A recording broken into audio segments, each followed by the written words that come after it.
আসসালামু আলাইকুম সুপ্রিয় সপ্তম শ্রেণীর শিক্ষার্থীরা, আশা করি ভালো আছো। এই ভিডিওতে তোমাদের নতুন একটা অধ্যায় আলোচনা শুরু করতে যাচ্ছি। অধ্যায়ের নাম হচ্ছে সমানুপাত ও লাভ ক্ষতি। তো এই অধ্যায়ের শুরুতে একটা টপিক আমরা এখানে দেখতে পাচ্ছি 2.1 বহুরাশিক অনুপাত ও ধারাবাহিক অনুপাত। এই টপিকটা আমরা আজ কভার করব। এর সাথে এই টপিক রিলেটেড যে কাজ এখানে দেওয়া আছে এই কাজগুলো আমরা সলভ করব। তাহলে চলো আমরা কিছু পড়াশোনা করি, তাহলে কাজগুলো বুঝতে সুবিধা হবে। বহুরাশিক অনুপাত। বহুরাশিক মানে রাশির সংখ্যা ৩ বা ততোধিক থাকবে। দেখো, মনে করি একটি বাক্সের দৈর্ঘ্য, প্রস্থ ও উচ্চতা যথাক্রমে ৮ সেন্টিমিটার, ৫ সেন্টিমিটার, ৬ সেন্টিমিটার, অর্থাৎ ৮ সেন্টিমিটার দৈর্ঘ্য, ৫ সেন্টিমিটার প্রস্থ আর ৬ সেন্টিমিটার হচ্ছে উচ্চতা। তাহলে দৈর্ঘ্য, প্রস্থ ও উচ্চতার অনুপাত কেমন হবে? দৈর্ঘ্য ৮, তারপর অনুপাত চিহ্ন দেওয়া হলো, তারপর হচ্ছে প্রস্থ ৫, তারপর অনুপাত চিহ্ন দেওয়া হলো, তারপর হচ্ছে উচ্চতা ৬। তাহলে সংক্ষেপে আমরা এভাবে লিখতে পারি: দৈর্ঘ্য অনুপাত প্রস্থ অনুপাত উচ্চতা, অর্থাৎ ৮:৫:৬। তো এটা কিন্তু অনুপাত চিহ্ন, ঠিক আছে? অনুপাত মানে হচ্ছে ভগ্নাংশ, এটা তোমাদের মনে রাখতে হবে। এখানে তিনটি রাশির অনুপাত উপস্থাপন করা হয়েছে। এই একটা রাশি, এই একটা রাশি, এই একটা রাশি। এরূপ ৩ বা ততোধিক রাশির অনুপাতকে বহুরাশিক অনুপাত বলে। ঠিক আছে, এটা একটু মনে রাখতে হবে। এবার আমরা দেখব ধারাবাহিক অনুপাত। মনে করি পুত্র ও পিতার বয়সের অনুপাত 15:41। এই যে 15, এটা সামনে আছে, এটা অনুপাতের পূর্ব রাশি বলা হয়। তারপর 41 2 নম্বরে আছে, এটা অনুপাতের উত্তর রাশি বলা হয়।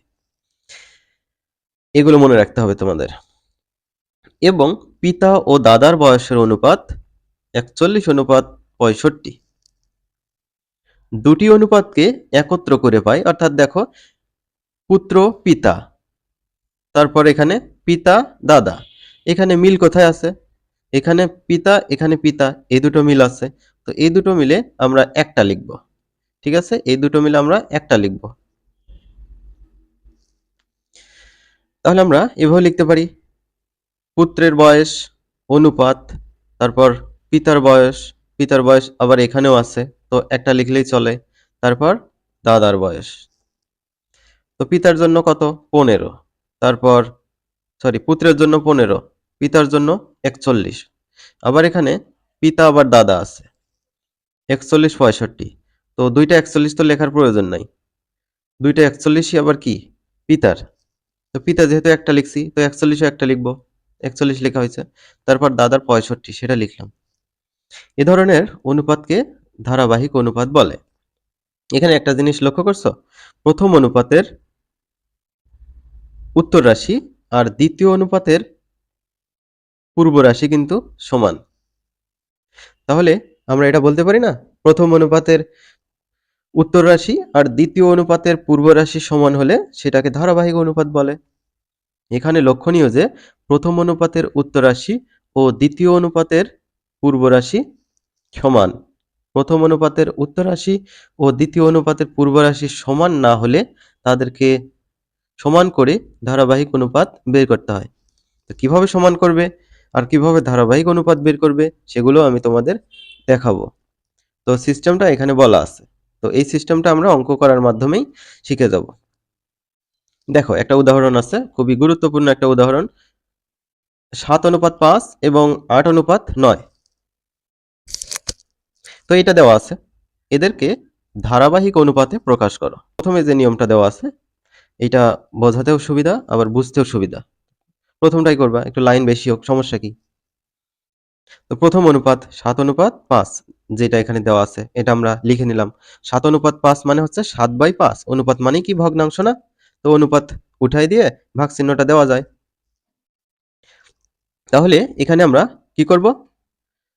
প্রথম অনুপাত নিয়ে যখন আমরা কাজ করব তখন দ্বিতীয় অনুপাতের পূর্ব রাশি গুণ করব। তো দ্বিতীয় অনুপাতের পূর্ব রাশি এটা, উত্তর রাশি এইটা। ফির আবার বললাম না যে পূর্বের পর তো পশ্চিম হয়, তাহলে এটা পূর্ব রাশি, এটা পশ্চিম রাশি, এমনটা কিন্তু না। প্রথমটা পূর্ব রাশি, পরেরটা হচ্ছে উত্তর রাশি। তাহলে প্রথম অনুপাত নিয়ে যখন আমরা কাজ করব তখন দ্বিতীয় অনুপাতের পূর্ব রাশি দ্বারা উপরে এবং নিচে গুণ করব। দেখো 7/5 অলরেডি ছিলই, তাকে দ্বিতীয় অনুপাতের পূর্ব রাশি 8 দিয়ে উপরেও গুণ করা হয়েছে, নিচেও গুণ করা হয়েছে। তাহলে 27টা কত হয়? 56। তারপর 50টা কত হয়? 40। তো আবার এই ভাগ উঠায় দেব, দিলে অনুপাত লেখা যায়। তো 56/40 লেখা যাবে। এবার আমরা যখন দ্বিতীয় অনুপাত নিয়ে কাজ করব, তখন আমরা দ্বিতীয় অনুপাতটা লিখে নেব 8:9। তোমাদের এই যে এখানে কিন্তু দেওয়া আছে।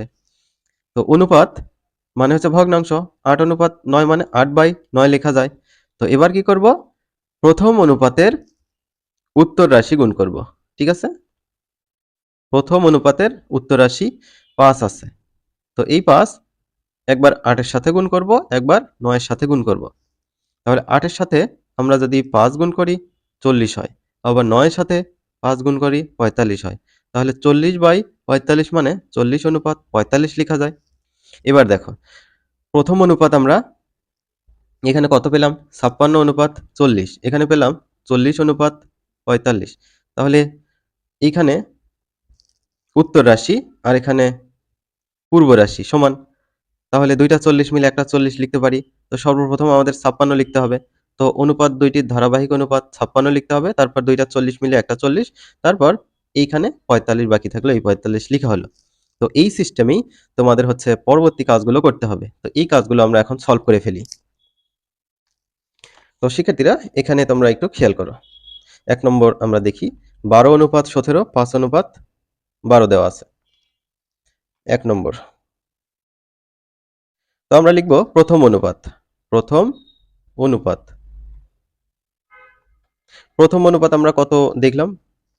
12:17। তো সেটা লিখব 12:17। তো আমরা এটাকে লিখতে পারি 12/17। কি করব? প্রথম অনুপাত নিয়ে যখন কাজ করব, তখন দ্বিতীয় অনুপাতের পূর্ব রাশি গুণ করব। দ্বিতীয় অনুপাতের পূর্ব রাশি হচ্ছে 5। তো এই 5 দিয়ে ওপরেও গুণ করব, আবার নিচেও গুণ করব। নিচে 17 আছে। তো 5-12 60। তারপর 17 এর সাথে আমরা যদি 5 গুণ করি 5-17 85। তাহলে আমরা এখানে লিখতে পারি 60:85। এবার দ্বিতীয় অনুপাত নিয়ে আমরা এখন কাজ করব। দ্বিতীয় অনুপাত। দ্বিতীয় অনুপাত এখানে কত দেওয়া আছে? 5:12 দেওয়া আছে। 5:12। তো দ্বিতীয় অনুপাত নিয়ে কাজ করার সময় কি করতে হবে? প্রথম অনুপাতের উত্তর রাশি গুণ করতে হবে। প্রথম অনুপাতের উত্তর রাশি হচ্ছে 17। তো এই 17 উপরে এবং নিচে গুণ করতে হবে। তো 5/12 লেখা যায়। 17 আমরা উপরেও গুণ করব, 17 আমরা নিচেও গুণ করব। তো 5-17 কত হয়? 85 হয়। এবার 12-র সাথে 17 গুণ করো, হবে হচ্ছে 204। 12-র সাথে 17 গুণ করলে 204। তো এটাকে আমরা এভাবে লিখতে পারি, আবার ভাগ মানি আবার অনুপাত। অনুপাত মানি ভাগ। 85:204। তো এখানে দেখো 60:85, 85:204। তো একটা 85 লিখব। এখানে আমরা লিখতে পারি অতএব ধারাবাহিক অনুপাত। তো এখানে কি আছে? 60:85 পুরোটাই লিখে দিলাম। তারপর অনুপাত। এখানে কিন্তু অলরেডি 85 আমরা এখানে লিখে ফেলছি। তো এখান থেকে 204 লিখব। ঠিক আছে? আচ্ছা। তো এটাই হচ্ছে 1 নম্বরের উত্তর। আশা করি বুঝতে পেরেছো। এবার আমরা পরেরটা করি। পরেরটা হচ্ছে 2 নম্বর। তো 2 নম্বরটাও এই যে একই নিয়মে আমাদের করতে হবে। সবগুলোই করে দেওয়ার চিন্তাভাবনা নাই আজ। তোমাদের কিছু হোমওয়ার্ক করা দরকার। তাছাড়া তোমাদের স্কুলের টিচাররা হোমওয়ার্ক দিলে জাস্ট এখান থেকে উঠায় নিয়ে যাও। এটা কি ঠিক? না, ঠিক না। কিছু চেষ্টা করতে হবে না? তাহলে আমরা এখানে 2 নম্বর অঙ্কটা করি এখন। 2 নম্বর। 2 নম্বর কই? এই যে এখানে। 23:11 আছে। 23:11। তো প্রথম অনুপাত আমরা লিখে নিলাম। তো 23/11 লিখতে পারি। তো প্রথম অনুপাত নিয়ে আমরা যখন কাজ করব, তখন দ্বিতীয় অনুপাতের পূর্ব রাশি গুণ করব। দ্বিতীয় অনুপাতের পূর্ব রাশি হচ্ছে 7। এই 7 আমরা গুণ করব। ওপরেও গুণ করব, আবার নিচেও গুণ করব। তো 23 এর সাথে 7 গুণ করলে কত হয়? আমরা ক্যালকুলেটর দিয়ে করি, তাহলে ভুল হবে না। 23 গুণ 7 161, তারপর 7 11 77। তাহলে আমরা লিখতে পারি 161 অনুপাত 77। এবার দ্বিতীয় অনুপাত কত দেওয়া আছে? 7 অনুপাত 13 দেওয়া আছে। কত দেওয়া আছে? 7 অনুপাত 13। 7 অনুপাত 13 মানে 7/13। তো দ্বিতীয় অনুপাত নিয়ে কাজ করার সময় আমরা কি করব? প্রথম অনুপাতের উত্তর রাশি হচ্ছে পরেরটা 11 দিয়ে উপরে এবং নিচে গুণ করব। তো 7 গুণ 11, তারপর 13 অলরেডি আছে, 13 গুণ 11, 7 11 77, 13 গুণ 11 কত হয়? 13 গুণ 11 143। তো আমরা এখানে লিখতে পারি 77 অনুপাত 143। প্রথমত 161 অনুপাত 77 এটা লিখব, নিচে 77 অনুপাত 143। তো অলরেডি 77 আমাদের লেখা হয়ে গেছে, জাস্ট 143 লিখে দেব। তো এটাই হচ্ছে উত্তর, আশা করি বুঝে গিয়েছো। এবার আমরা তোমাদের একটা হোমওয়ার্ক দেব। হোমওয়ার্কটা হচ্ছে, কোনটা দেওয়া যায়? এইটা তোমাদের হচ্ছে হোমওয়ার্ক। তো এটার উত্তর তোমরা কমেন্ট বক্সে জানাবা। আর 3 নম্বরটা আমি এখন করে দেব। 19 অনুপাত 25 এটা। তো এগুলো মিশায় দেই একটু।